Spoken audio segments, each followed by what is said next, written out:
So it's now my pleasure to introduce your next speaker, which I think whom I think most of you will be very familiar with, which is Bish, founding director and business financial advisor with Bolster Risk Management. Dom started his company during the COVID pandemic and has survived and thrived. Over 11 years in financial service, over 20 plus years running sales and operations teams. MBA focusing on mergers and acquisitions and financial risk management, licensed by the FMA to give personalised financial advice on insurance of the body and investment and KiwiSaver. Yes, Dom can talk about life insurance and KiwiSaver, but Dom really loves talking about business strategy and future direction while keeping an eye on the day-to-day. Please welcome Dom Bish. Thanks, Kevin. Thank you, mate. Okay, very good. So I thought I'd take the dreaded post-lunch carbs, sugar, sweeties slot. So I'll try and do my best to keep you awake. If I do see you start to nod off, then we might revert to those burpees, and I will actually do it this time. All right. All right. So I specialise with business owners who have teams of 5 to 20 people, revenue under 10 million. And moving them from entrepreneur to investor. I like to collaborate with other professionals, to develop the biggest retirement asset ready for retirement.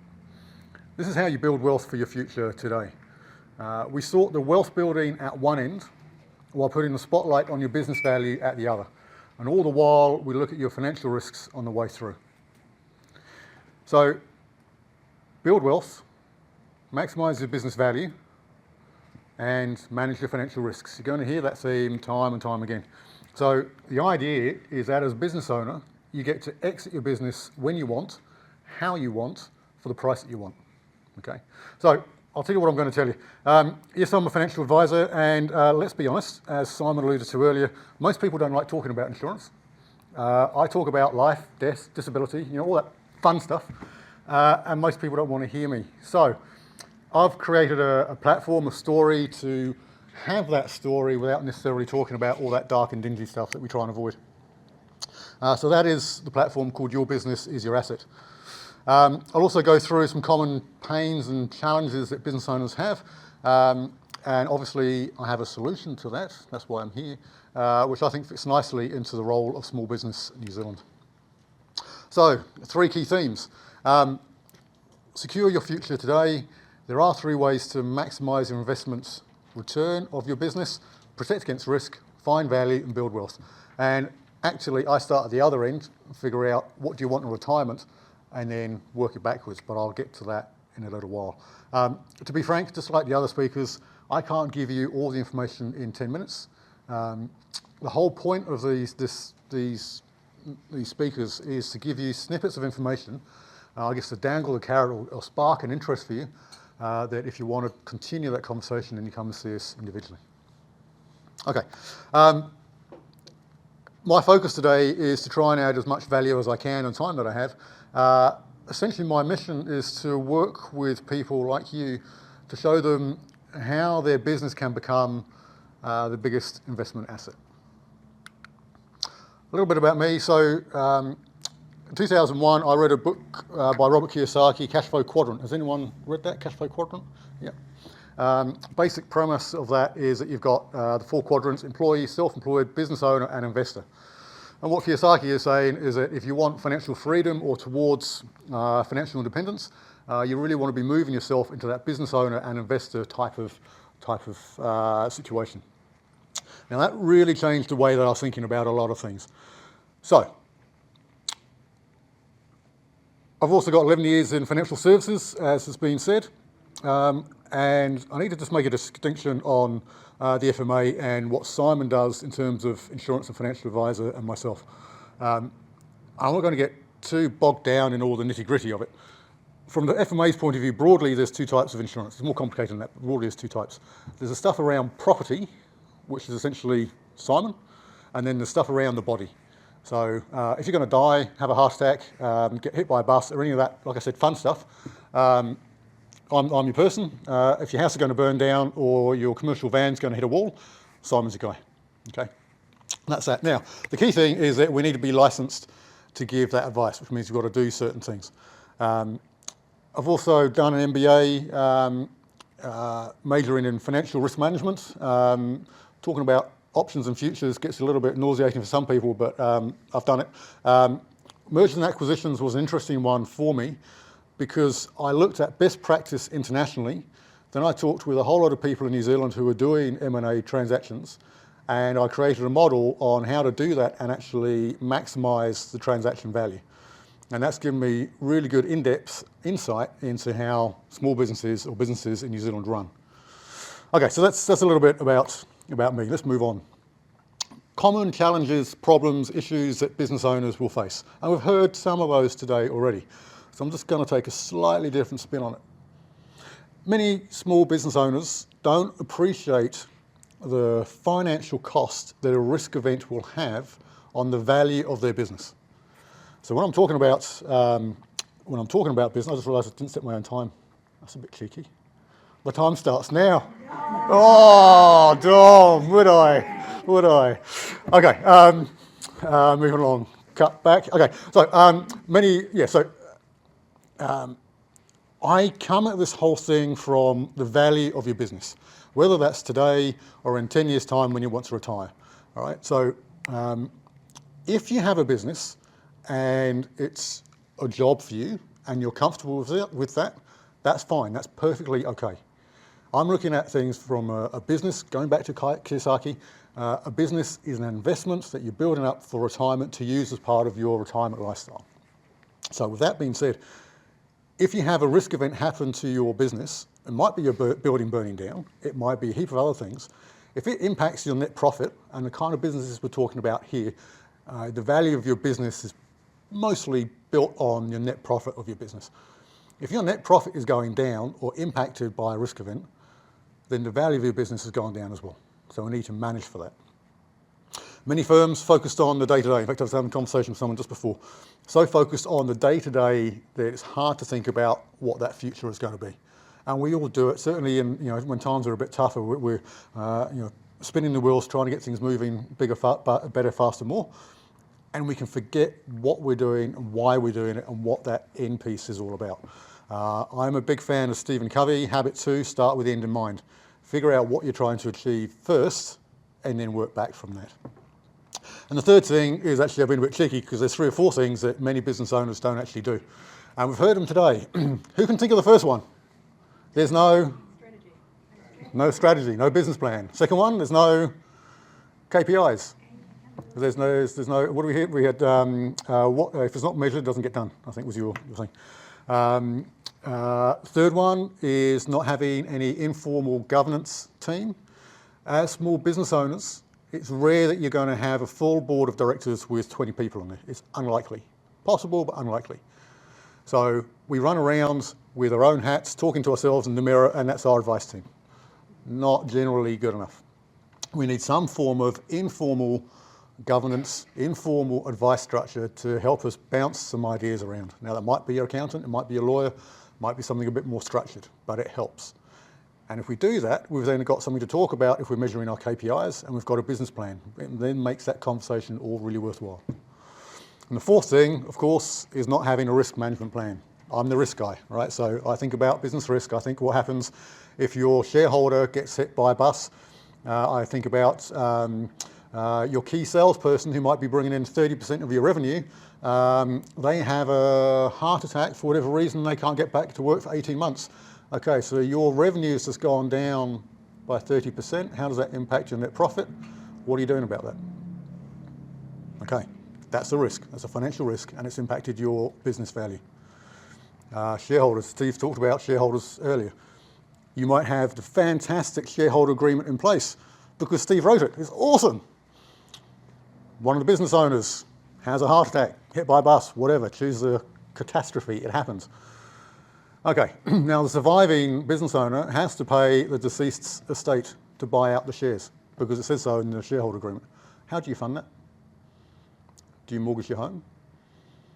Let's say you've got a $3 million business, okay? It's modest, $3 million business, 50-50 share. You've got to come up with $1.5 million because you've got to pay out the deceased estate. How do you do that?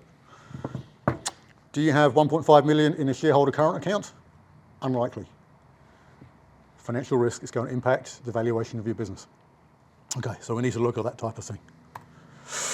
So the ultimate pain and remorse, you love the language I use, don't you? Ah, here we go. Right, so you can't sell the business that you want at the time, or when you do come to sell it, you don't get the value that you expect to get for it. And I've seen this time and time again.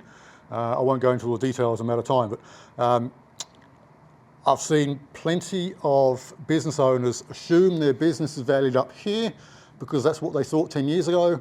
They've taken their eye off the ball of the market, of their operations, of their sales, of their cash flow, whatever it is, and the value is down here. And they come to sell when they're 69, 70 because their wife's telling them to, or the significant other's telling them to, and they're not getting the value that they want. So they've got to effectively do a fire sale.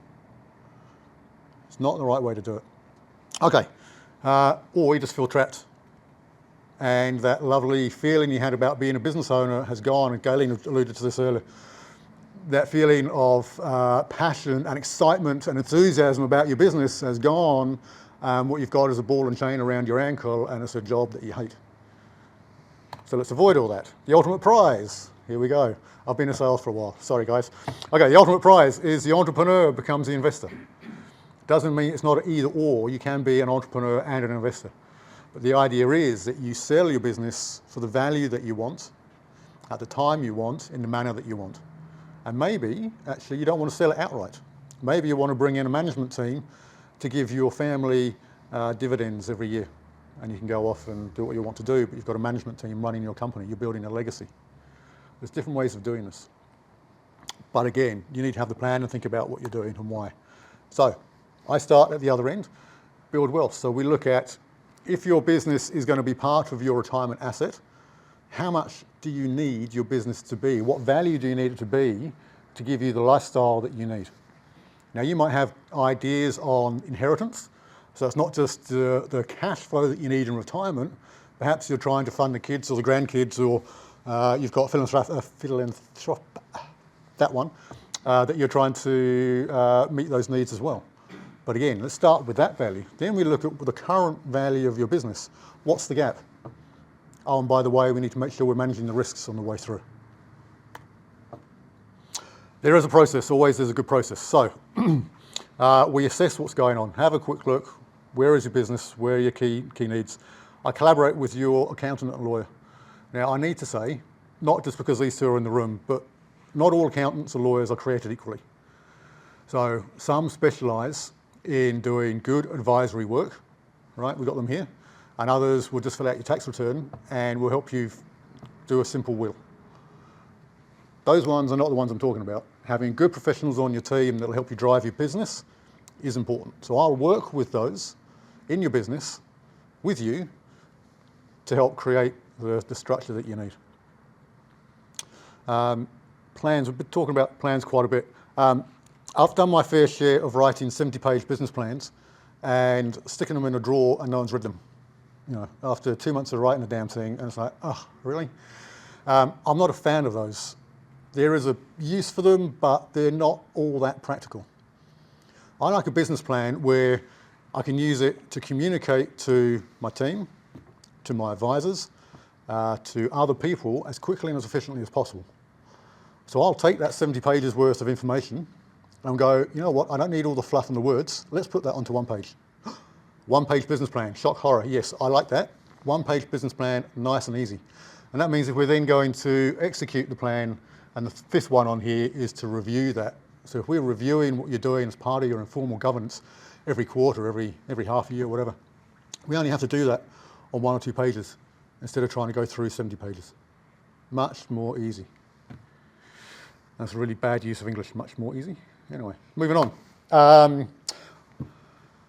I like working with business people. I understand them. It just makes a lot more sense to me.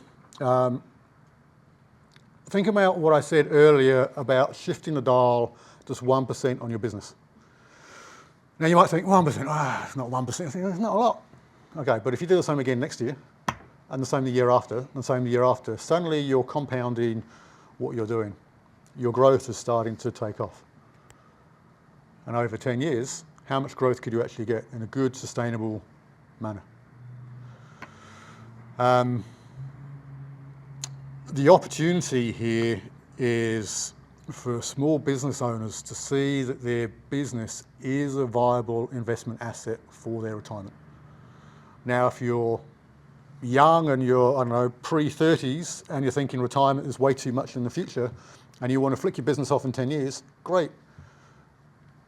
That's still an investment asset. In the same way that you've got property or whatever else, it's still a viable investment asset. Okay, entrepreneur becomes investor. I've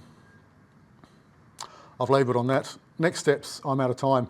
Next steps, you'd see on your seats, there's a heap of different things that you can do.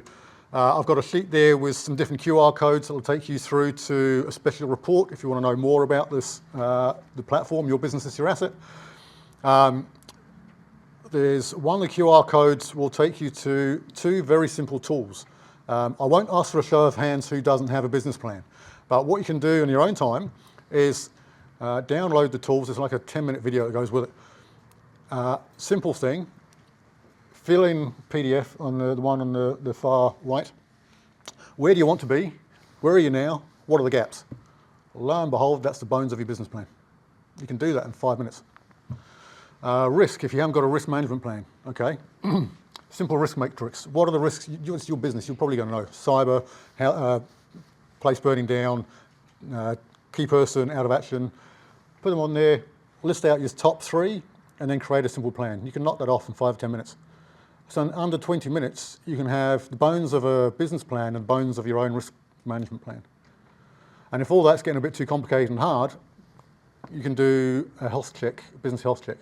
Answer some questions and see how your business is tracking along different dynamics across the protect against risk, find value, and build wealth.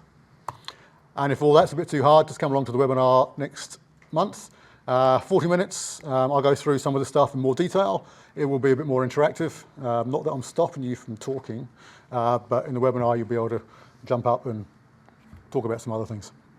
And if all that is lovely, we can do a 30-minute blueprint session where we just go through and find out a bit more on what you need and take the next steps. And this is where I say to myself, I'm finished. Any questions? This is a downloadable sheet that you can do. Just fill in. So with risk management, and we heard it earlier about self-insuring.